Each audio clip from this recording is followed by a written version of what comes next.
everybody.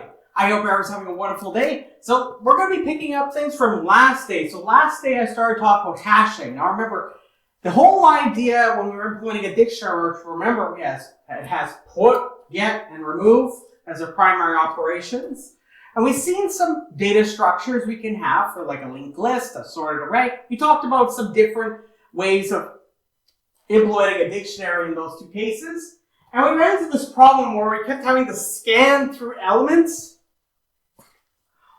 in the worst case. Now, we might run into a situation like this very often when we have to check for duplicates. However, what I would like to do is take an observation more on the average case. So what I mean by this, imagine I give you a bunch of keys such that they're going to be able to uniformly distribute a so-called hash table. So what do I mean by that? I give you a bunch of keys and they get spread across the table. So that's going to be sort of what our average case looks like. I give you a bunch of keys. They're going to be fed to some hash function, which remember, the whole idea was that we wanted to develop a hash function such that I give you a key and I give it to the hash function and it gives me back a location. And then that location tells me where to locate it in the table. However, we ran into a problem last day where I talked about the idea of a collision, where if I give you two records with a different key, what happens is it feeds the key to the hash function, and what happens is it gives me the same position as the one that's already occupying that slot in the table, causing a collision. So we talked about a few different ways we need to address these things. But first I need to talk about what a hash function is. So last day I talked a little bit about the idea of a hash function is. Let's define what a hash function is. Then we're going to talk about what is a good practical hash function. So here's the idea. So we can think of keys as being different types like integers, strings, characters, or even an array. So keys can just be of any type you'd like. And then you're going to have two parts for a hash function. First, the idea of a hash code. So what happens is it's a function called g. It takes in the key and it produces some integer. So I get an integer as a result of the hash code. And what happens is I want to make this function so it produces a relatively large number so that I'm able to spread and make sure that those keys are able to get me large enough values so that I can reach every position in the table. So that's the first part. So this will produce me an integer. The compression map, what it'll do is the function f. It takes that integer and it allocates it and assigns it a position in the table. So it gives me some number and it outputs me 0, 1, 2, 3, all the way up to capital M, which remember capital M is the size of the table, minus 1. So what's a hash function? It's very simple. Hash function is just h of key. So the hash function h is going to be equal to f of a g of key. So that's what a hash function is.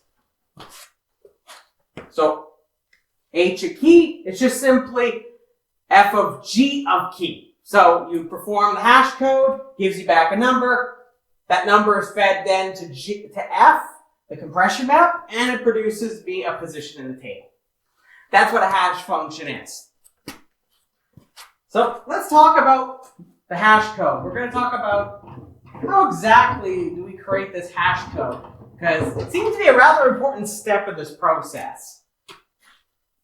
So I want to first talk about the idea of turning strings into some number.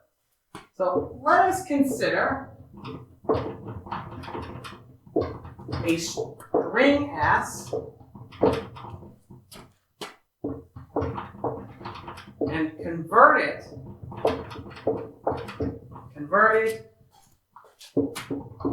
to an integer. Now, I want to talk a little bit about Java for a moment because I feel like it makes things a little easier to talk about with this. So each character, so remember, strings consist of, it's a sequence of characters.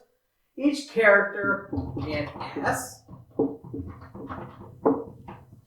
can be converted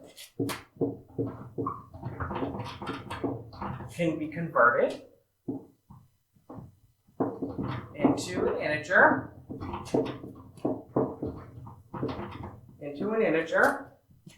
via casting. Now you may have seen this before. So you might think of like things like ASCII values. That is one way you can think about this. So if I just give you some character, I can convert it via casting to an integer. So just as an example, I'll talk about Java. For example, in Java, to convert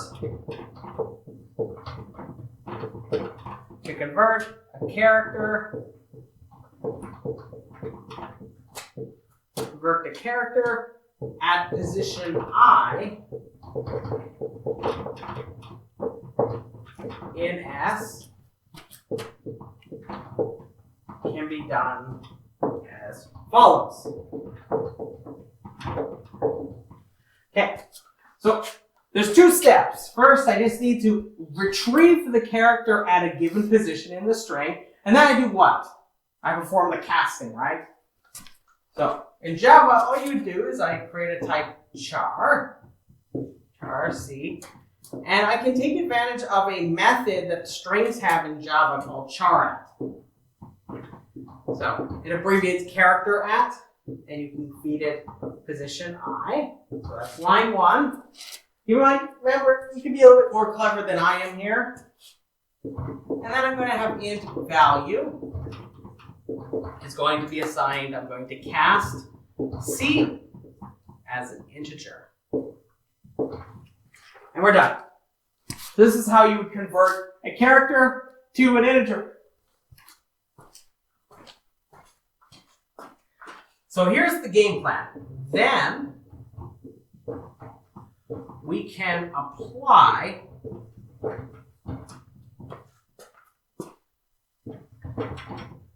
some function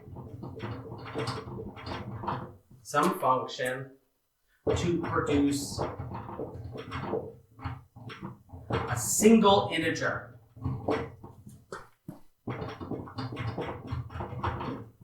So I know how to turn each one of the characters into an integer.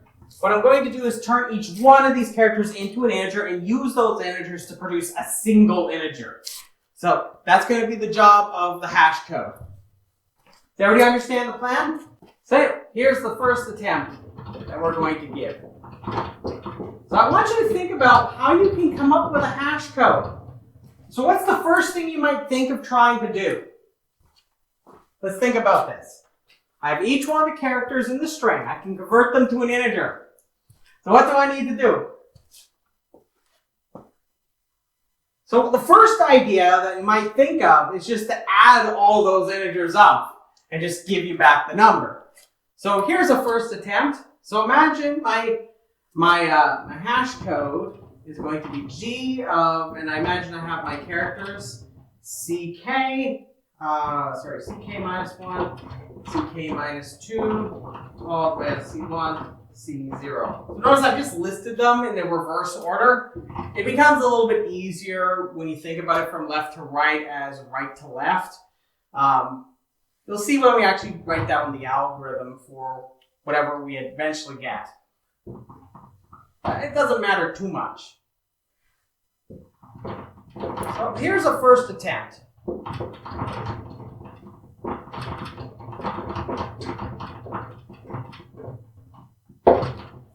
So here's a hash code. I give you some string, and your job is to take each one of the characters, convert it to an integer, and then you sum each one. So that's what the hash code does, just adds them up. That's the first thing you might think of trying to do. Now, I'm going to point out some problems with this particular hash code.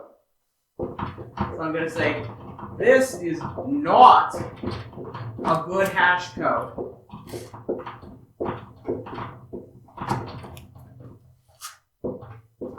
Now, you might think of some issues. For example, I might have it where the string itself might be a word, and I just add them up, one after the other. Am I going to get really big numbers doing that? Remember, if I use, say, for example, ASCII values, and say I give you a string of length, maybe 5 or something, and I have a table that has 10,000 entries in it, am I really going to get all the way down so I can get all those same effect student IDs in there, just like in our example last day? Probably not, right? Probably not. So it produces, I'll put in quotation marks, small integers. Because remember, I'm summing them up. And the string doesn't necessarily have to be very long. Now, this is the big deal breaker here. Now remember, we want to avoid collisions. But this is going to be the deal breaker with this particular hash code. It ignores the order of the characters.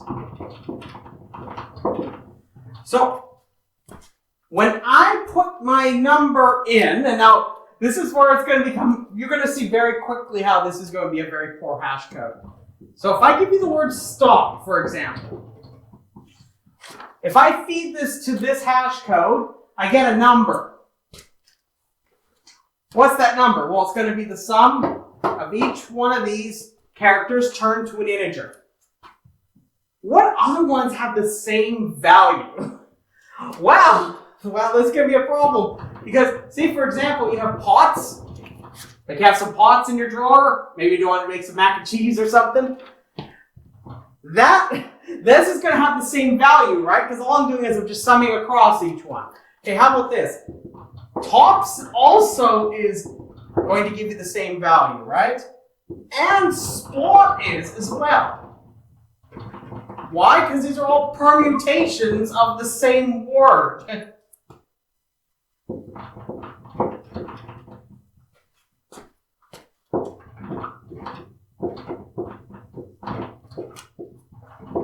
that's not a good thing, right? If you want to think about terms of efficiency, or at least the idea of having a good hash code. I don't like speaking in good and bad terms, but in practical terms, this is going to be a huge problem. Because imagine if you think about your student IDs. And you think about those, and okay, that means that every single one of your permutations of a given sequence of numbers in the student ID is going to hash to the same value. How often is that going to happen? Maybe pretty often. I'm not going to lay out the calculation for you, but you get the idea. It's going to be a problem. Because this leaves us very vulnerable to creating collisions. And we want to avoid doing that. We want to try to spread them uniformly across the table. So the first fact is that it doesn't get us big enough numbers so that it gets all the way down to the bottom of the table or beyond. And it doesn't spread them uniformly either. So this is pretty bad. So it doesn't get them big enough and it doesn't spread them uniformly very well. Okay, here's a second attempt. This one is better. So I pointed out that adding them like this is not particularly great in terms of practice here. So you might think, okay, if I need bigger numbers, what's the first thing you jump on if addition doesn't work? Multiplication, right? So what we're going to use are polynomial hash codes. So we're going to use a polynomial hash code. So I'm going to define for you what a polynomial hash code is. And don't let it look too daunting. The great thing is algorithmically, it's very simple.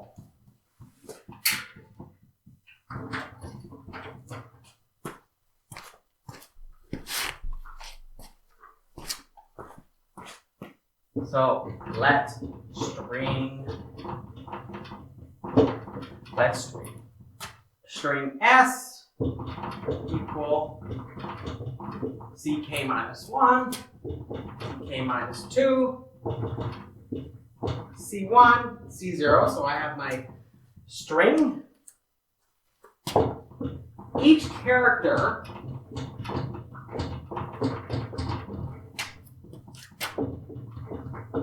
can be converted to an integer, right? That's what we established earlier.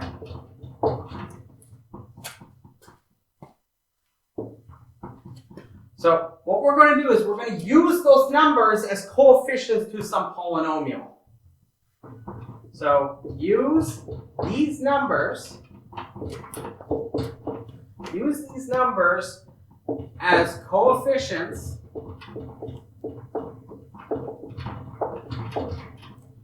of a polynomial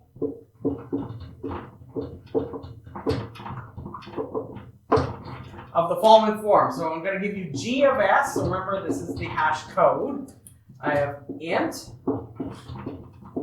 ck minus 1 times x to the power of k minus 1. Do you see why I'm lining them up like this? It looks kind of nice.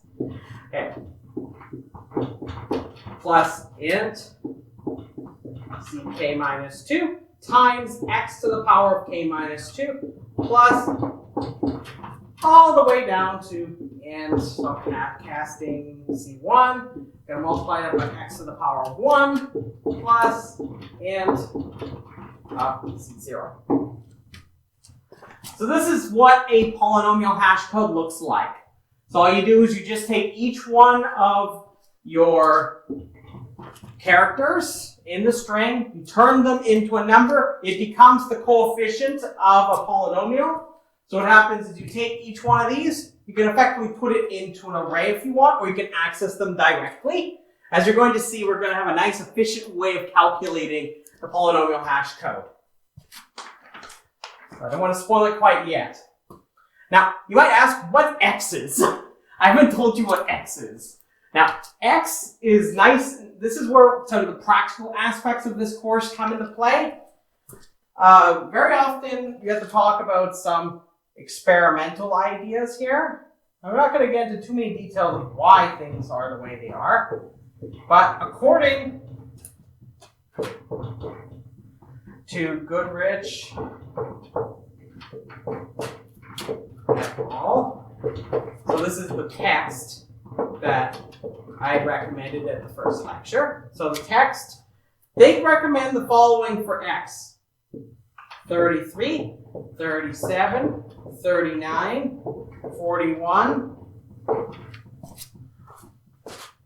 are good choices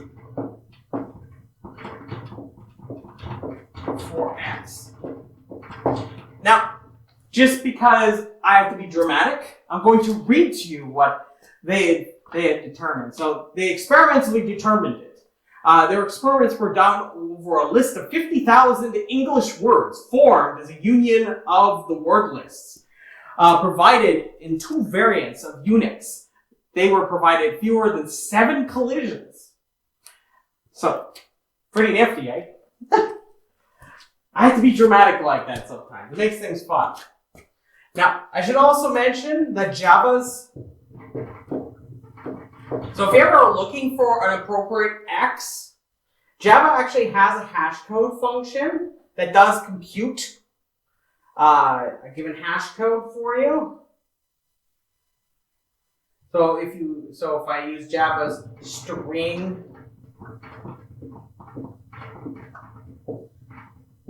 hash code method,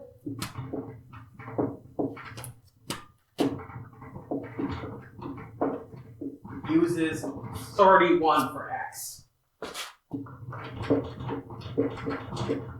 So we've got a whole bunch of numbers here to pick from. So we've got 31, 33, 37, 39, and 41. They're all roughly in the 30s.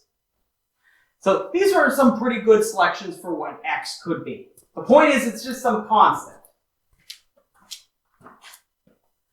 So I got to talk about how you actually compute the hash code now.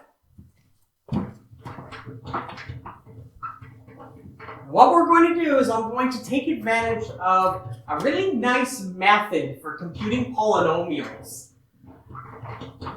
that would otherwise seem a little bit surprising if you didn't think about it. Because I want you to think about it. If I give you this polynomial, what would be the first thing you might try to apply here? Well, you might make a loop where what you do is you go through each one of your positions and you multiply it by x raised to that power, right? That seems to be perfectly fashionable to do. You just make a loop, make a for loop, go through each one of them, and as you increase the value of k, you would make sure you go through this loop correctly by checking each one of them correctly.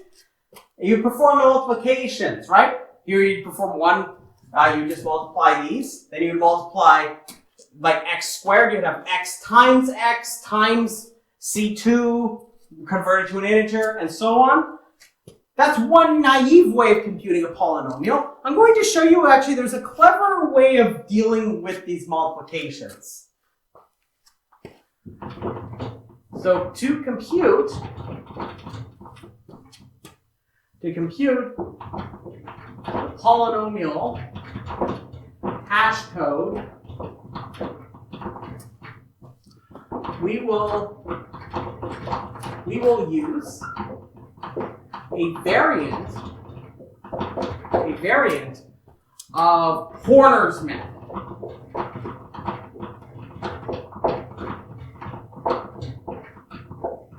Horner's method is a very effective means for computing polynomials given some value x. So I give you the coefficients, I give you x. Horner's method is very good in practice. I'll explain. I might explain at some point why this might be the case. We'll see how much time I have here. So, just to save us an extra step, I'm going to give you the compression map too. So I'm going to kind of combine them together, but you'll see the idea of Horner's method inside very quickly.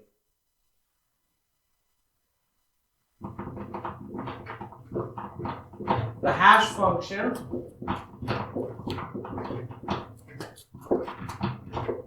needs to give integers,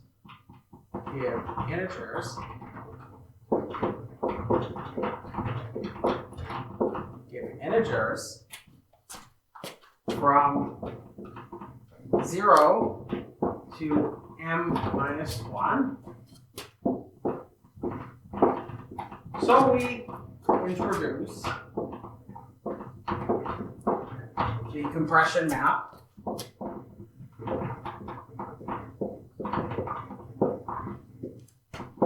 as follows. Okay, so I'm going to do this on the big board because I'm really going to need the space. You're going to see. So you're going to see that the hash code is going to be as you would think.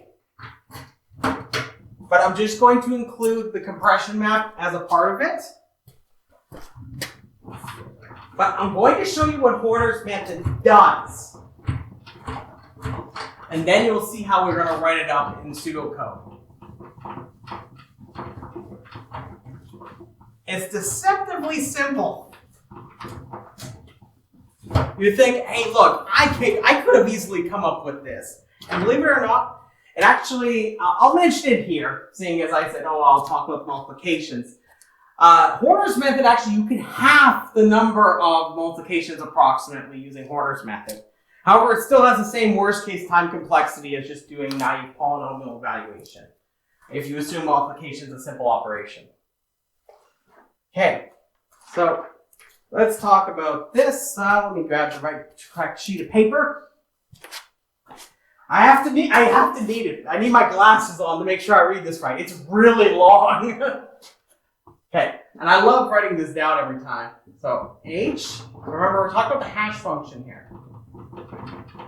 C, k minus 1, k minus 2, c1, c0. It's going to be equal to the following. Now, so here we go. So I'm going to start off by considering ck minus 1x plus ck minus 2. Now, I'm just for the sake of simplicity, I'm just going to ignore writing int everywhere, so I'm really going to need the space here on the board. Okay, I want to illustrate one very simple idea. Okay, if I give you ax ax squared plus bx. You would agree with me that I could rewrite this as ax plus b times x, right? This is going to be what's at the heart of Horner's method. So I'm going to generalize this all the way across. Times x plus ck sub 3 times x plus all the way. So I'm going to make sure I have my all the way here. And then I'm going to have c2 times x plus c1. Make sure I'm counting out my parentheses correctly. There's a lot of parentheses here. Times x plus c0. Okay, so this is the hash code right here. So this is what you would do with Horner's method. You'll notice I'm just going to factor things out in a very clever way so I can reduce the number of multiplications by a factor of 2. So it'll have the number of multiplications approximately if I use this approach. Now, I told you that this could also be the compression map. Here's what we're going to do. We're going to take all of this and we're going to apply mod to it. We're going to go mod m. So we're going to apply mod m to all of this.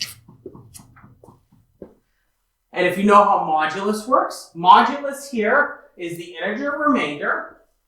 And it will give you a number between inclusively 0 to m minus 1. So our compression map would be successful here. So this is like... Now, we're going to be very careful here. Now, can you see anything strange about this?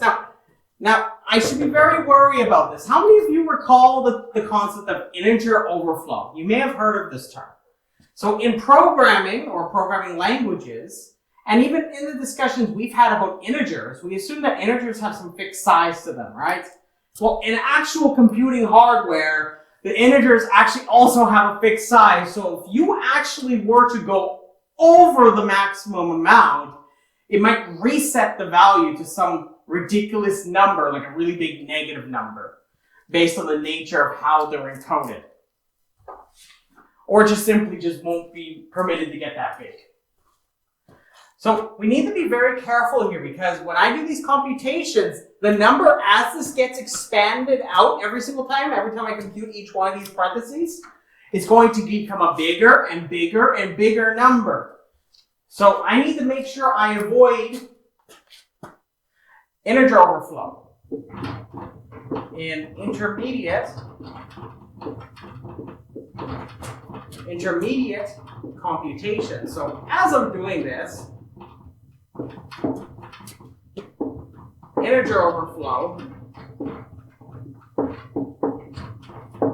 is possible. Now, there's a great thing here. Now, I'm not going to prove it for you. Maybe in a class like discrete structures, you might see this property.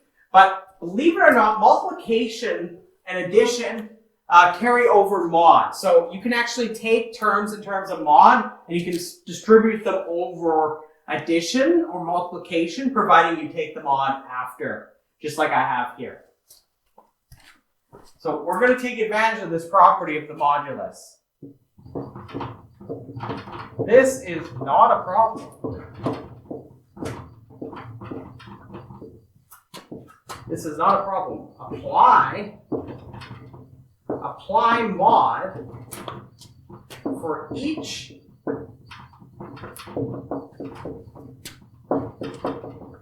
iteration of Horner's method.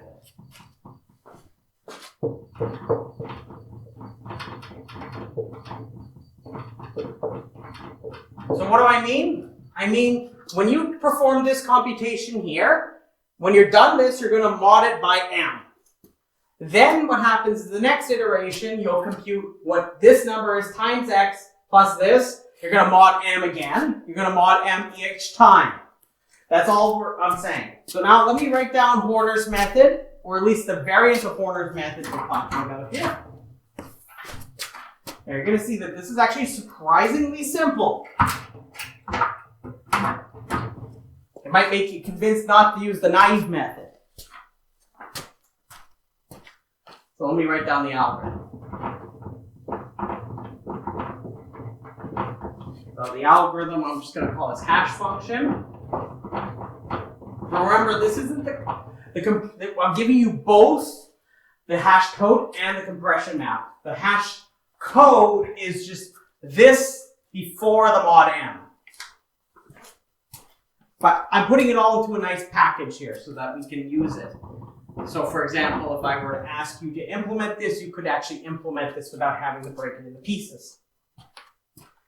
So as input, you're going to give me a string s on the form ck minus 1, ck minus 2, all the way down to c1, c0, and value x.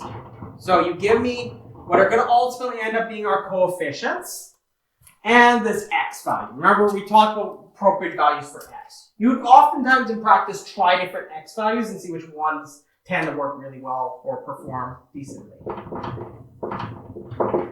So here's the output. So I'm going to consider position. So position for s in hash table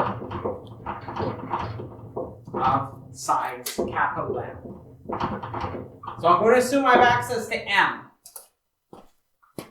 Here we go. It's very simple. I'm going to assign this variable called val to be the first of these. Whoops. So I'm going to start off with just getting the value of the first one. Because remember, I just have this here. And then I'm going to multiply by x, and then I'm going to get the next one below it. Now I'm just going to keep repeatedly doing this. Just expanding more and more out the parentheses by doing the calculation. So it's going to be almost like I calculate this, then that becomes that times x plus this. Then this is done, that becomes this number times x plus whatever, so on and so on and so on. For I is assigned k minus 2 down to 0. So we're going to go starting at k minus 2 all the way and including when I is 0. We're going to do the following. I'm going to use braces because oftentimes I think it's handy to use braces. Sometimes I use indenting, as you may have seen in the past. Sometimes bracing works fine here, just to see what exactly belongs to the control structure. Whoops. Val is going to be assigned. Getting a little ahead of myself. I'm getting so excited. Val times x. So val times x plus, I'm going to cast ci to be an integer, and I'm going to apply mod to all of this, mod n. That's the end of the for loop, and then all I'm going to do is return val mod n. Like I said, it's really deceptively simple. Like I said, this might compel you to not use a naive approach. Instead, this approach seems pretty good. Like I said, in terms of analysis, if you were to take just using that naive approach I mentioned, this will give you roughly half the number of multiplications that method would, which makes it better for practice. So I'm going to number these lines. And while I'm numbering them, I want you to think about what would be the best lines to use for counting.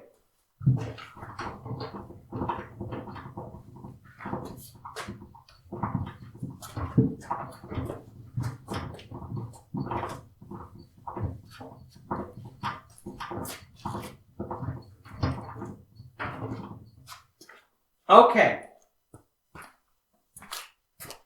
So I want you to notice very quickly that this will take constant time, that will take constant time in line 3.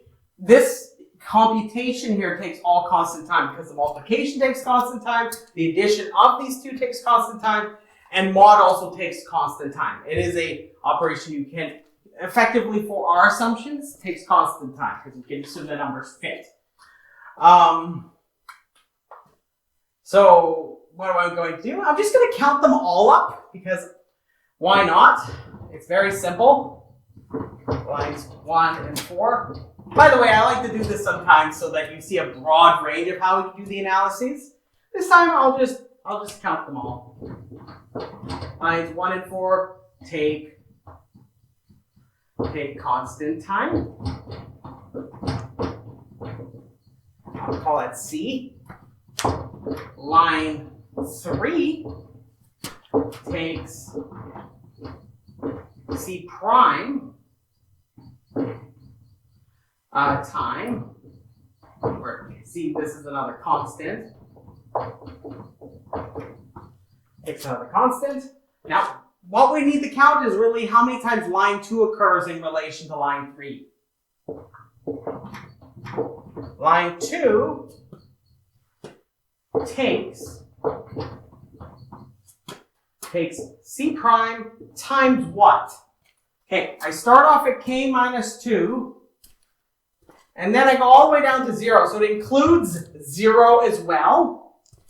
So if I'm counting, say, line 3 here, how many times is this going to occur? It's going to be K minus 1 times, so it's 1 greater because I have to include 0. If it was just K minus 2 down to 1, it would just be K minus 2.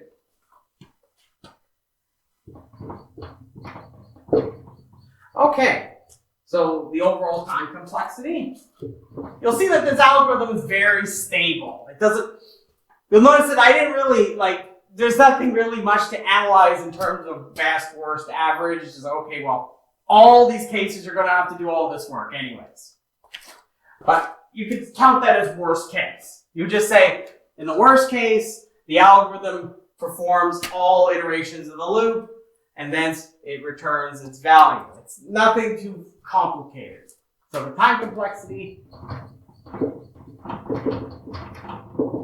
So the input doesn't really change how this algorithm is going to behave. It's just going to anyway always behave the worst, which is kind of weird to think about. So I'll break the time complexity as a function f of n. So this is just C. Now, this is not to be confused with our function earlier. This is just a time. This is just a complexity function. It's going to be C times C prime times K minus 1. What is this? Well, that's a constant. This is a constant. K, is that a constant? We don't necessarily know that, so I just need to say that this is big O of K. Right? Do you see that? It's big O of K, because notice K is here, but K isn't a part of my, it actually is a part of the input, because the string is of length K, right? Just like the length of an array is length n, the string's length is K. So it's big O of K. So it's worth noting that if K is constant,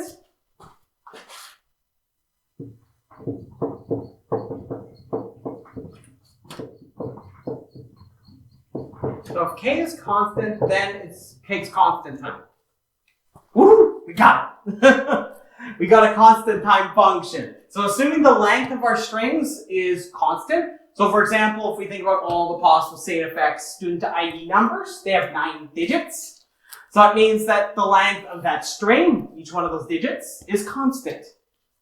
So our method here deceptively looks like it's going to take some linear time, which it is. However, every single time it does this, it's always going to be done on some constant length string. So this is actually a constant time algorithm in the worst case, assuming K is a constant. Is that cool? Yeah. Yes, it is. Well, at least I think it is. A lot of things excite me. So it brings me to talking about collision resolutions.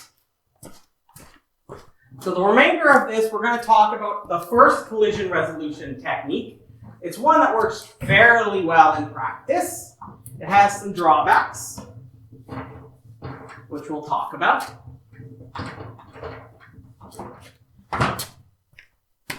Okay, the first one is called separate chaining.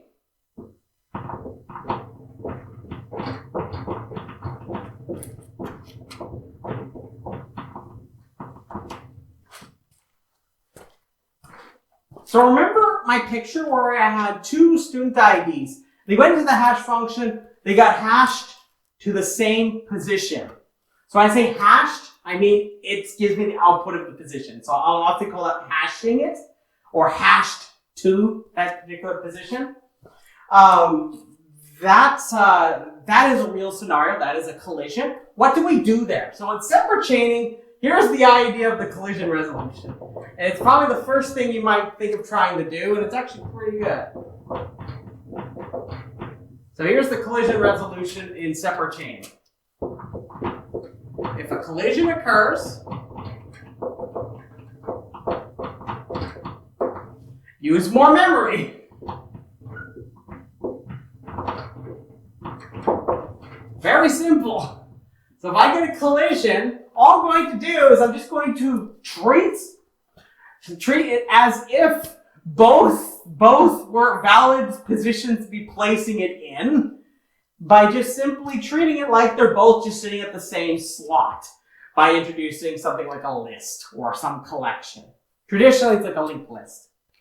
So the way I like to imagine it is, imagine if I went to the movie theater and I found a spot to sit into. Now, I go to the theater, maybe I have one friend. Go to the theater, you don't necessarily have to have too many friends. You just have to have good friends. You find yourself a seat. And now, your friend comes along and then, for some reason your friend really wants to sit in your spot. So if I come along and I'm sitting in it, what would be the strategy here? I would just tell them, hey, look, that's no problem. Here's my seat. And they are able to sporadically sit in my seat, but sit behind me. But it is indeed my spot. Which is kind of weird to think about. It's almost like stacking your friends on top of each other like Lego bricks. So how exactly am I going to do that?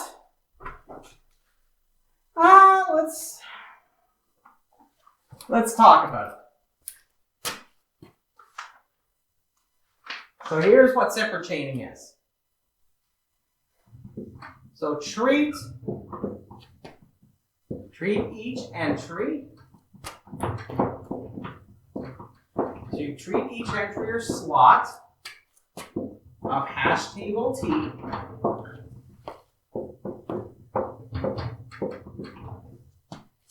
as a linked list. As a linked list with node references. I mean, it seems like a pretty good fallback, right?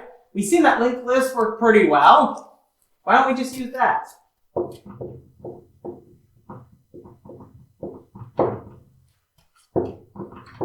To get data with key K, hash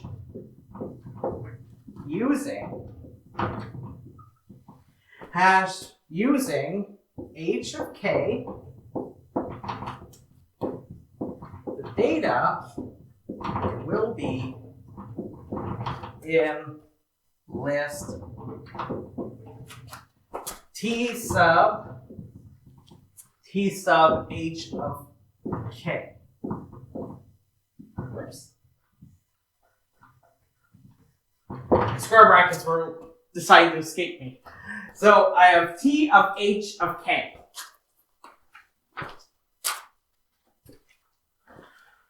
So that is all we're really going to do. It's a very simple idea.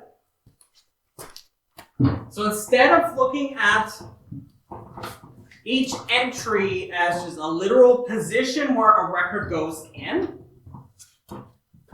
you're going to treat each position or slot in the table like a reference to a linked list.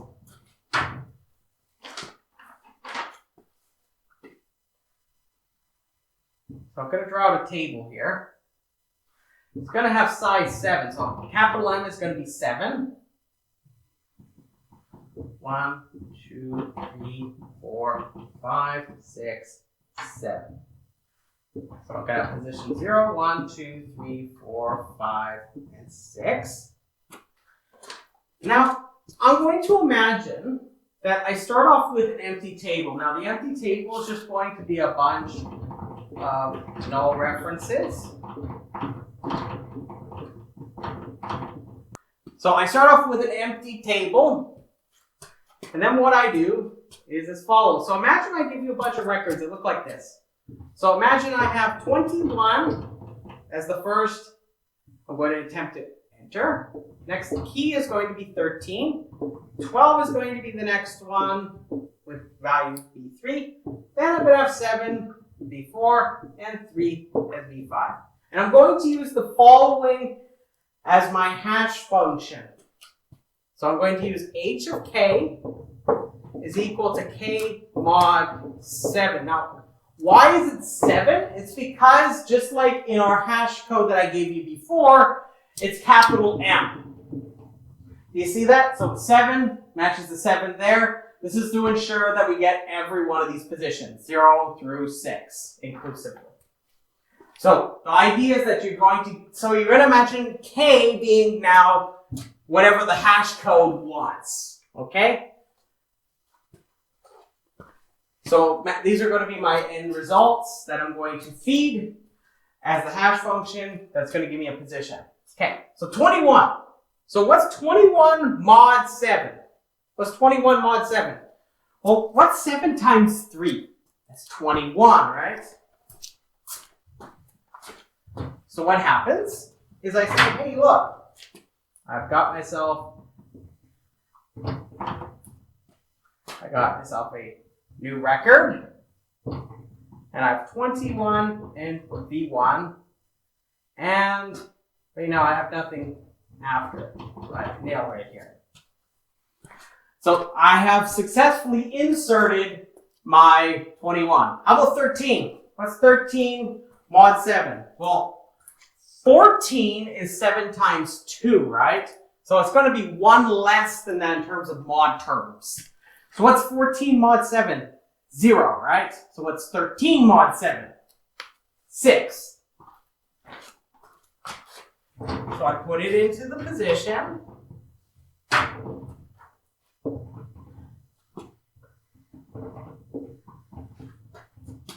$13, V2, and I have nothing else after it. Okay, how about 12? Okay, 13 was in 6, so that means 12 has to be in 5. It's 1 less. Do you sort of get the idea? So all I'm doing is I'm just have a bunch of linked lists, and as I put things into the table, I just simply insert them like I'm inserting into a linked list. Now, we should be very careful here, but this is a neat caveat about this. If I give you a duplicate key, like in our dictionary issues, what happens? You hash to the appropriate position. Where do you have to look for a duplicate? Just in this linked list. And guess what? The algorithm you'd use for insertion is basically the exact same as the one I showed you the other day. Isn't that neat? So it's like the concepts are stacking on top of each other. It's weird. So how about 7? Okay, what's 7 mod 7? 0, right? So what we need to do, just because I mentioned that, I'm going to traverse through the linked list. Now, because I feel like I don't want to feel like doing a bunch of extra work, I'll just append it to the end. Now, if ever this runs into an issue of which way you should do it, just follow whatever the person decides is the convention. So if somebody tells you, oh, whenever we do our insertions, insert at the front of the list or insert at the back of the list. In this example, I'm just going to insert at the back of the list. So 74. So I'll just usually assume that you're going to put it at the back here because it's simpler. Because you already have the reference to the end of the list. You may as well just use this. Okay, how about 3? Well, it's less than 7, so it's going to go right into position 3.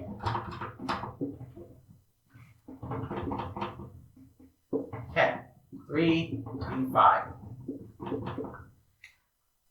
And that's it. That's it. So we can account for the duplicates. And now all I've done is I've stacked on top of the concept of using a linked list like a dictionary. So you already basically know how to perform the removals. How do you do a removal? You would just simply go through the linked list because it would hash to that appropriate list. And you'd go through, traverse through. You would remove it if it's there and return back the value. Otherwise, you would return an error, right? And getting is just as simple. You just use the hash function, you just traverse the linked list. Do you see how simple this is? So I'm going to write some stuff down just in relation to that, and then we'll talk about one particular algorithm. Then we'll do an analysis. The algorithms for put and remove are similar to inserting and removing a node in a linked list, which you already know how to do. At T sub H of key, where key is the key. I'm going to analyze get.